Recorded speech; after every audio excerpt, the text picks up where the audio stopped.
हम पेपर नहीं दिखाएंगे, हम पेपर नहीं दिखाएंगे, हम एनआरसी एनआरसी चिल्लाएंगे, हम पेपर नहीं दिखाएंगे।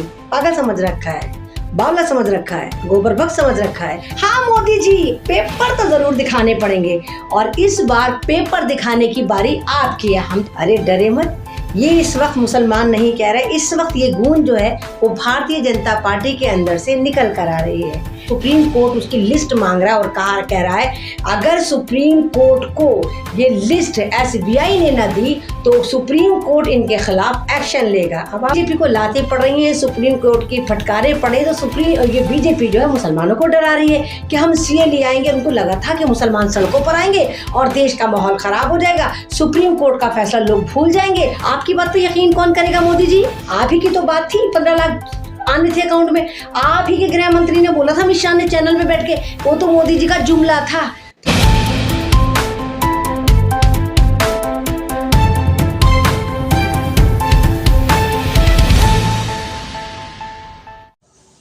अस्सलाम वालेकुम, मैं आपके सामने दिल्ली से एक बार फिर ऐमन रिजवी।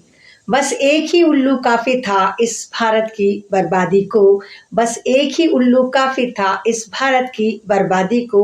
हर शाख पे उल्लू बैठा है, अंजामे भारत क्या होगा। हम पेपर नहीं दिखाएंगे, हम पेपर नहीं दिखाएंगे, हम एनआरसी एनआरसी चिल्लाएंगे, हम पेपर नहीं दिखाएंगे। अरे डरे मत, ये इस वक्त मुसलमान नहीं कह रहे, इस वक्त ये गूंज जो है वो भारतीय जनता पार्टी के अंदर से निकल कर आ रही है। जैसे आप जानते हैं कि सुप्रीम कोर्ट ने एक फैसला पारित करा और उसमें कहा कि भारतीय जनता पार्टी ये साबित करे और ये सिद्ध करे और एक ट्रांसपेरेंसी दिखाए कि उसको जितनी भी फंडिंग हुई जो नियर अबाउट 107 अरब है वो पारदर्शी करे, बताए वो कैसे मिली। अब मोदी जी से तो ये वाली बात हजम नहीं हुई। मोदी जी ने अपने गुल्लुओं को बोला चलो वो चिल्लाना शुरू कर दो। गुल्लुओं की पूरी टीम जो मीडिया है वो चिल्लाने लगी और मोदी जी से बोली मोदी जी हम क्या करें। मोदी जी ने कहा चिल्लाओ गुल्लुओं, चिल्लाओ और कहो हम सीए फिर ला रहे हैं ताकि मुसलमान बेवकूफ़ बन के गोबर भक्त बनकर सड़कों पर आ जाएं। पागल समझ रखा है, बावला समझ रखा है, गोबर भक्त समझ रखा है।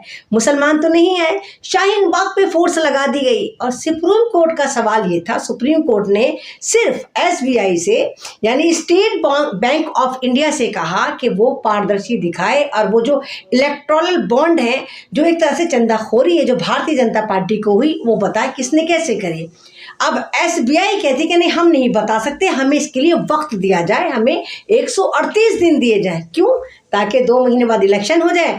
मोदी जी जो पहले ही कह रहे हैं 400 के पार और फिर हम संविधान चेंज करेंगे, ऐसा हो जाए, फिर उस शोर में सुप्रीम कोर्ट का फैसला दब जाए। आपने बेवकूफ़ समझ रखा है। सुप्रीम कोर्ट ने इनको वक्त तो नहीं दिया और ये कहा कि 12 मार्च में जब काम करने का वक्त खत्म हो जाए, यानी 5 तक जो खत्म हो जाता है, 5 तक काम होता है, उसके बाद आप हमें बताएं कि ये जो 2200 के करीब चंदाखोरी हुई ये कहाँ से आई।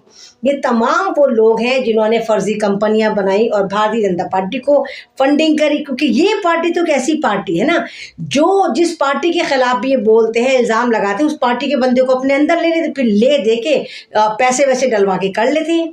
अब एसबीआई जो है वो स्टेट बैंक ऑफ इंडिया जो है उसके 48 करोड़ खाते हैं, यानी भारत में एसबीआई के अंदर भारत की आवाम के 48 करोड़ खाते हैं और 66,000 के करीब पूरे भारत में इसके एटीएम हैं और 23,000 के करीब पूरे भारत में इसकी ब्रांचेस हैं।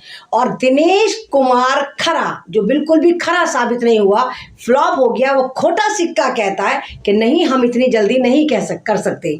क्यों दिनेश कुमार जी?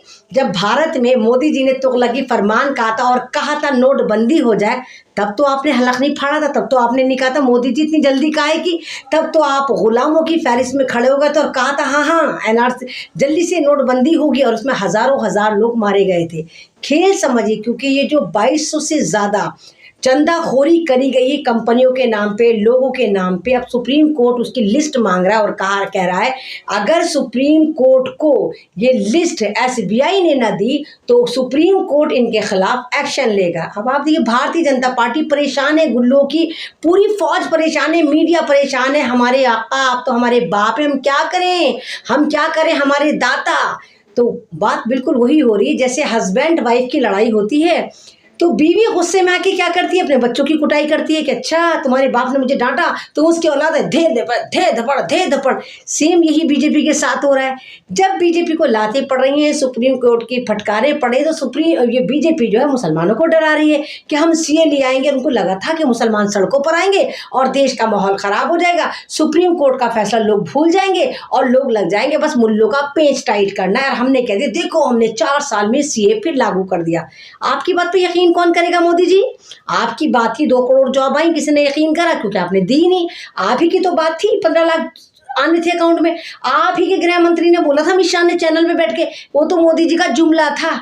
तो आपकी जो करनी और कथनी है उसको लोगों ने देख लिया। और जिस तरह सन 2024 की तरफ भारत जा रहा है और एक से एक भारतीय जनता पार्टी के स्कैम निकल कर आ रहे हैं और इनको एक तरह से जो इनके पेटों में मरोड़े उठ रहे हैं और ये परेशान है, तो ये साबित करता है कितना ही मुसलमानों को तुम टॉर्चर करो, कितना ही मुसलमानों को तुम प्रोवोक करो। मुसलमान अल्हम्दुलिल्लाह अल्लाह से डरता है। माह रमज़ान वैसे ही चल रहा है, जो रहमतों का महीना है, बरकतों का महीना है, फजीलत का महीना है, एक तरह से गुनाहों को माफ़ी मांगने का महीना। तो मुसलमान तो बिल्कुल सड़कों पर नहीं आएगा।